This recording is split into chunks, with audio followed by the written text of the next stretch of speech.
though it still feels a little like winter outside, there's something different in the air. The days are getting longer, the snow is finally starting to melt, and spring is officially just around the corner. And with spring comes one of the most exciting times of the year, March Madness. Whether you're into basketball brackets or just love a little friendly competition, this season definitely brings the energy. So if you're feeling stuck in those winter blues, don't worry. Trojan TV is here to bring you fresh stories and creative features.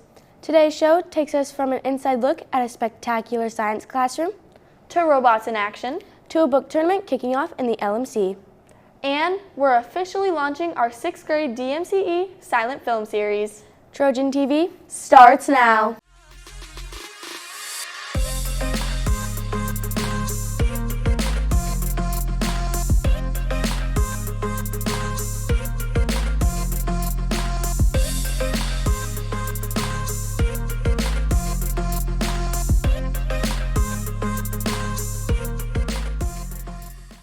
We're starting today with a brand new edition of Trojan TV Cribs. If you've ever walked past Miss Brooks' room and wondered what actually goes on in there, you're about to find out. Her science classroom isn't your traditional setup. It's full of interesting artifacts and has a really calming vibe. Wyatt and Dustin stopped by to give us a tour of what makes her classroom such a dynamic place to learn. Let's take a look inside.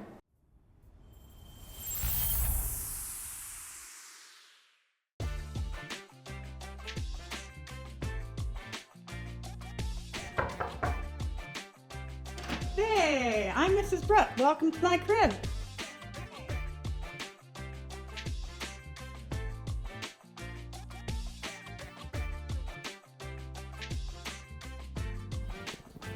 So this is my favorite stone in the whole wide world. This is called labradorite.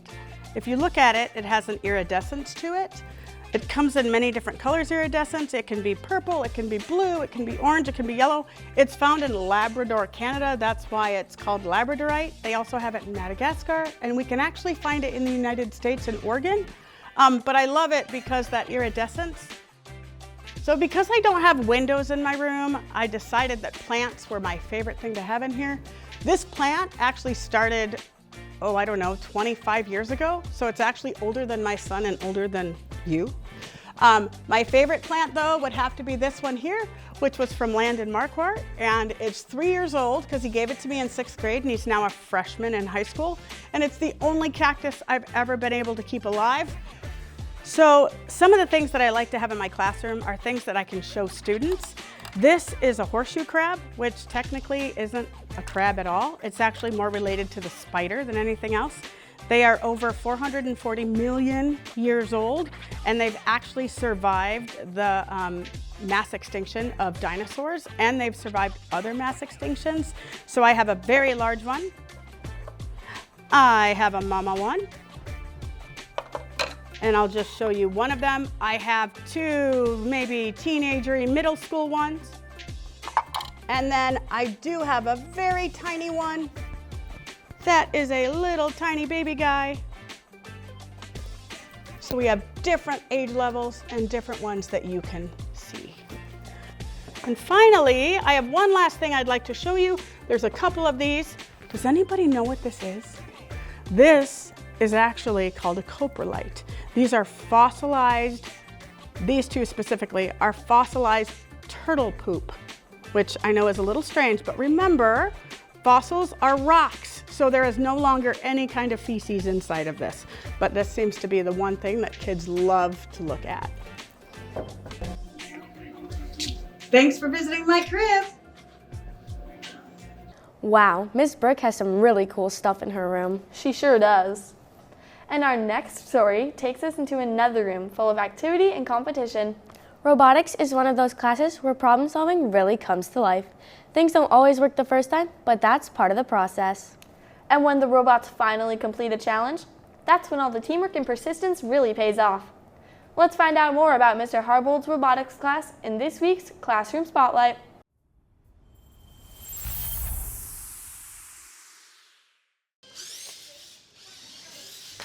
For this week's Classroom Spotlight, we dove into Mr. Harbold's class where they're doing a tournament in robotics.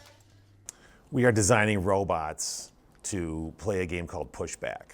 There's a company that creates robots and robot games, and every year there's a new game. We design robots, we analyze the game, and we build our robots to suit and score points. Students enjoyed the level of creativity and competition they experienced. Well, it just kind of exercises your mind, So we have to do things a lot. Like, we always have to be getting more parts. We always have to be checking things to make sure that they're right.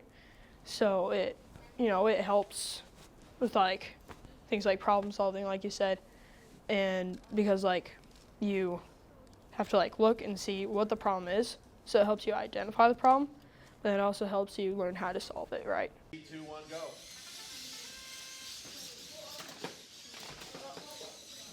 Competitive robotics is fun because you have a pretty complex challenge to solve, and it's a project-based system where you are always building and trying and reiterating what you do. Plus, it's in a game form, so once you get things that are built and ready to go, you can compete. And I've noticed early on in my career that when you put numbers and scores on things, people will get a little more into it. This has been Jackson and AG reporting for Trojan TV. Thanks, guys. That competition Mr. Harbold mentioned recently paid off.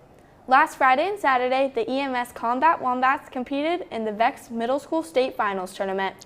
The team finished in the top half of the state for teamwork, which earned them a spot in the elimination round, and their individual skills performance ranked 15th in the entire state, an incredible accomplishment. Great job to everyone involved. Now, it's time to talk March Madness, but this time, we're heading to the LMC, where books are going head-to-head in a bracket-style battle. Let's head over to the library where Paisley is standing by with Mrs. Bauman to get all the details on the March Madness book tournament and how you can get involved.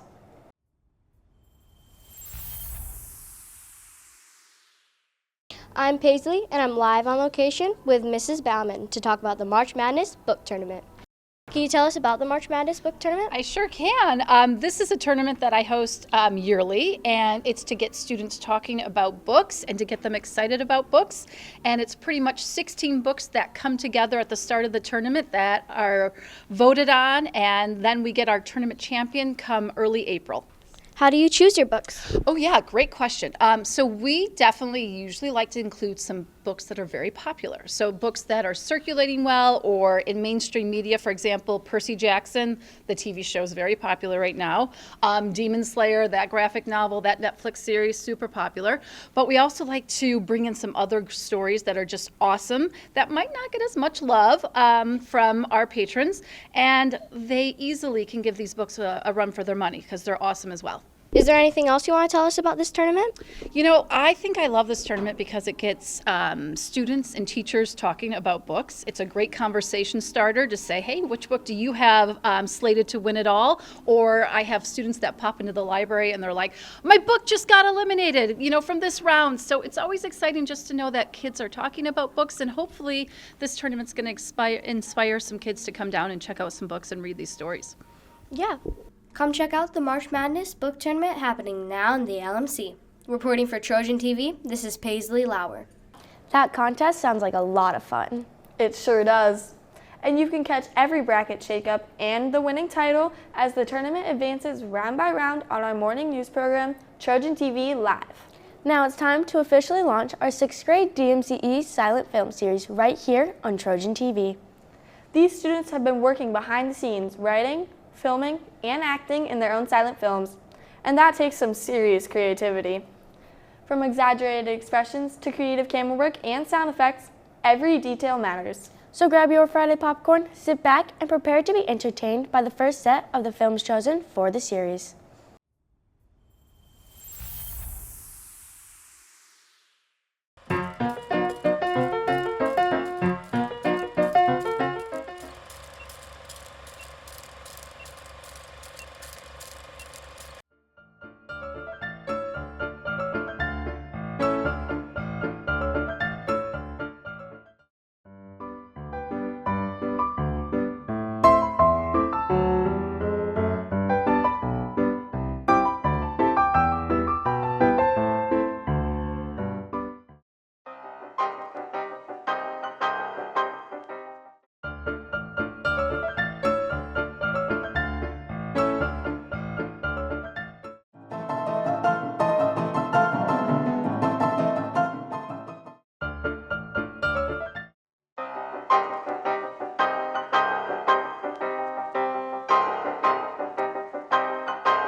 Great job to our 6th grade DMCE students to bring the comedy to this series. Yes, I'm excited to see what the next installment brings.